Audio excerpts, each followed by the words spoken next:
Hello, beautiful people. Welcome back to our channel. The issue of marginalization of Ndibos, Southeasterners, it didn't start today, okay? And sometimes, if you try to, play down on certain things, when history keeps repeating itself, you will be forced at some point to look through history and find out how the ancestors of the Ndibos were able to tackle their challenges when it came up, and you now begin to find out that it has been an antecedent, or there has been an antecedent before now, and it's like it's reoccurring every now and then. So quite a number of times you find people, this present dispensation of Ndibos, trying to change the narrative and change history, but I do not know how well they'll be able to achieve that. And that has caused Nnamdi Kanu to do this. And even when when I saw the clip, it baffled me. I really didn't know it was actually existing until I saw it. But I'll quickly give you a lowdown of all this and why Nnamdi Kanu did what he did,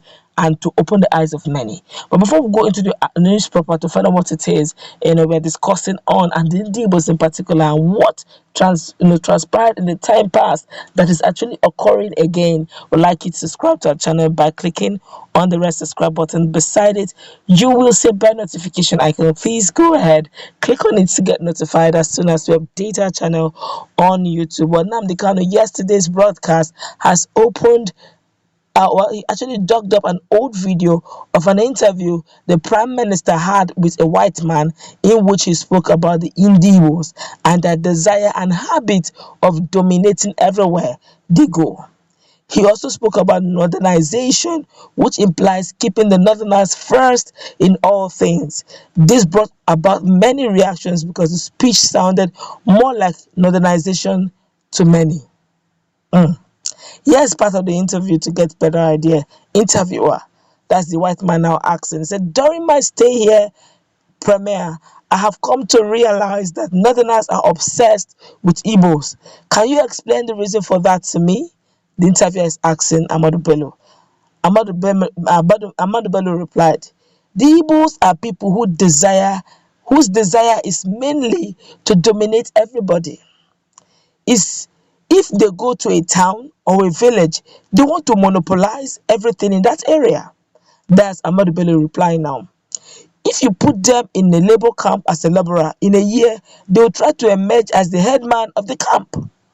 In the past, our people were not alive to their responsibilities because, as you can see from our northernization policy, that in 1952, when I came here, there weren't more than 10 northerners in our civil service, and I tried to northernize it. And now all important posts are being held by northerners. Now you understand why, even till now, we still have the problem in Nigeria. Let's continue with the news. Interviewer, is this policy of filling all posts in Nigeria with northerners and not other tribes in the north a permanent or a temporary one? The interviewer is asking Ahmadu Bello. The then Ahmadu Bello is late now. So you can understand why you see Nnamdi Kanu vexing. Let's continue with the news. The interviewer is asking, is this agenda, is it a temporary one or a permanent one? This is the reply the late Ahmadu Bello gave. He said, in actual sense, what it is that northerners comes first.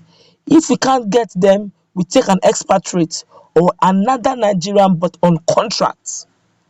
This is going to be a permanent one for as far as I can foresee, because it will be rather dangerous to see the number of boys we are turning from all our learning institution coming out and having no work to do. I am sure whichever government of the day would feel rather embarrassed, and it might even lead to war or bloodshed. Have you seen? Let's continue. Then the interviewer now asks, doesn't this damage the ideas of all people in all regions in Nigeria being fair citizens?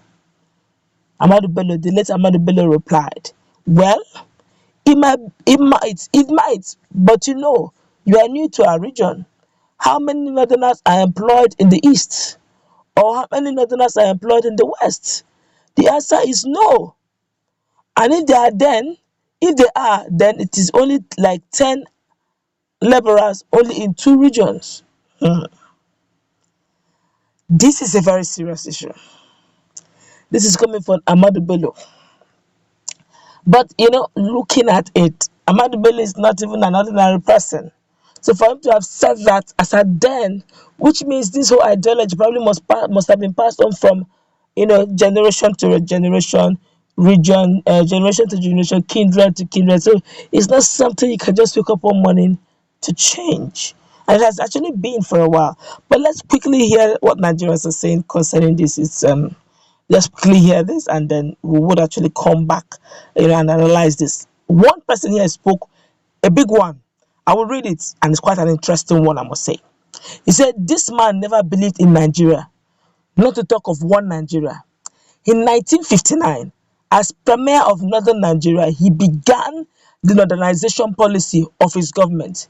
It was East for the East, West for the West, and North for the North.